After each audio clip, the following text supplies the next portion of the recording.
अस्सलाम वालेकुम। उम्मीद करती हूँ आप सब खैरियत से होंगे। अल्हम्दुलिल्लाह हम भी ठीक हैं। और यहाँ मैं आज आपको बनाना सिखाऊंगी मूली के पत्तों की चटनी। मूली के पराठे सिखाने से पहले मैंने सोचा क्यों ना आपको सबसे पहले इसकी चटनी क्यों ना सिखा दूँ, क्योंकि मूली के पराठों के साथ ये मूली के पत्तों की जो चटनी है ना, बहुत ही लाजवाब और लजीज लगती है। आप आलू के पराठे से भी इस चटनी को खा सकते हैं, मुख्तलिफ पराठों के साथ भी। तो चलिए, तो यहाँ पर तकरीबन 1 कप के बराबर में मूली के पत्ते ले लूँगी। और पत्ते कौन से लेने हैं, आपने छोटे पत्ते लेने हैं। बड़े जो पत्ते होते हैं मूली के वो हमने नहीं लेने, खाली छोटे छोटे हमने पत्ते तोड़ने हैं, इस तरह जैसे कि आपको नज़र आ रहा है। और यहाँ पर जो है मूली के तकरीबन 3 से 4 डंडियों के मैं इस तरह पत्ते निकाल लूँगी। तकरीबन 1 कप के बराबर हमने मूली के पत्ते लेने हैं यहाँ पर। और ये देखें, ये साइज़ मैं आपको करीब से दिखा रही हूँ, इस तरह छोटे हैं फिर थोड़े से बड़े हैं। इससे भी बड़े पत्ते होते हैं वो हमने नहीं लेने। तो यहाँ पर इसको तोड़ने का तरीका है, नीचे से ऊपर की तरफ लेकर आएंगे, ऊपर के पहले बड़े पत्ते तोड़ लें, उसके बाद फिर इस तरह आप निकाल लें।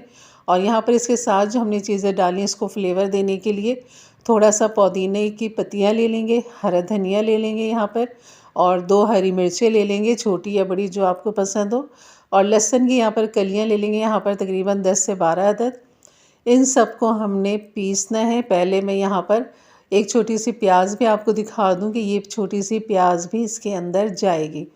तो मैंने धनिया, पुदीना और हरी मिर्च को धो लिया था और सफ़ेद ज़ीरा डाल दिया इसमें 1 टीस्पून। प्याज को छील के मैंने इस तरह मोटा मोटा काट लिया है, और 1 लेमन का जूस भी इसमें जाएगा।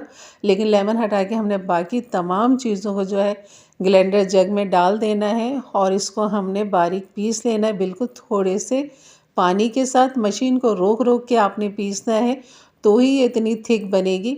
और यहाँ पर जो हमने जग को भी साफ़ करना है, तो मैं 2 से 3 टेबल स्पून पानी डाल के इस जग को भी इस तरह साफ़ कर लूँगी।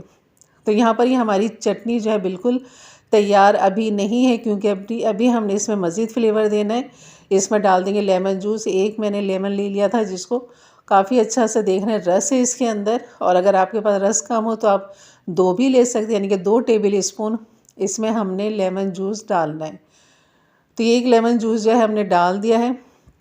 और यहाँ पर नमक मैंने अभी डाला है, शुरू में मैंने नमक नहीं डाला था, जिसकी वजह ये है कि नमक डालने से चटनी बहुत पतली हो जाती है।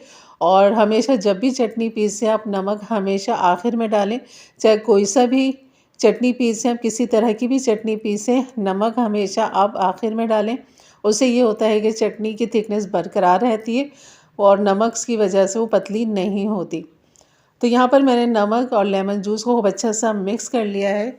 और यहाँ पर लेमन के जूस का छिलकों का मैं हमेशा ये कह रही हूँ कि आपने इसको संभालना है, यानी कि जब भी आप अपनी कुकिंग में इस्तेमाल करते हैं लेमन, तो उनके छिलकों को आपने इस तरह काट लेना है।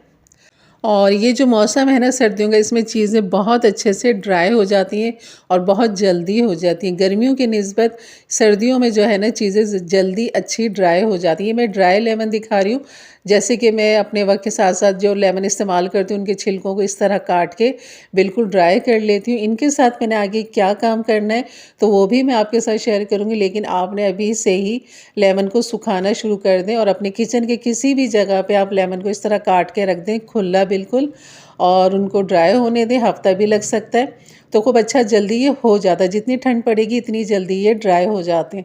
और आपने देखा होगा मैंने यहाँ पे लगा दिया है तड़का।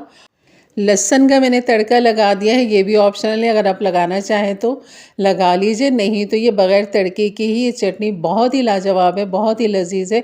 और इसके जो फ़ायदे हैं तो बस वही कहने के किस किस नेमतों का हम अल्लाह का शुक्र अदा करें। हर नेमत में भरपूर ख़जाना भरा हुआ है हमारी सेहत के लिए, हमारी तंदुरुस्ती के लिए। तो बिल्कुल ये चटनियाँ बनाइए और इस तरह इस्तेमाल कीजिए अपने पराठों के साथ, पकौड़ों के साथ, और यकीन करें बहुत ही लाजवाब ये रेसिपी है। तो ज़रूर बनाइए मेरे अंदाज से, मेरे तरीके से। मेरे चैनल पे नए हैं तो ज़रूर सब्सक्राइब कर दें, बेल के बटन को क्लिक कर दें, ऑल के बटन को प्रेस कर दें, ताकि मेरी वीडियो की नोटिफिकेशन आपको हमेशा मिलती रहे। तो इंशाल्लाह भी मैं आपको इस रेसिपी के बाद इंशाल्लाह आपको मूली के पराठे बहुत ही आसान तरीके से, बहुत ही आसान तरीके से, एक ये कह लें कि नए पकाने वाली जो बच्चियां हैं ना वो भी आराम से मूली के पराठे बना सकती हैं, बहुत ही आसान तरीके से इंशाल्लाह। तो मेरे चैनल से जुड़े रहिए ताकि आपको आसान रेसिपी, घरेलू रेसिपी हमेशा मिलती रहेगी। ताकि आप इस मौसम की सब्जियों से बिल्कुल लुफ्त अंदोज़ हो सकें और इनके फ़ायदे आप लूट सकें। मूली के बेशुमार फ़ायदे हैं, इन पत्तों के बेशुमार फ़ायदे हैं और मूली के पराठे, मूली की भुजिया, मूली की चटनी, तो ये सब मैंने आपके साथ शेयर करनी है इंशाल्लाह।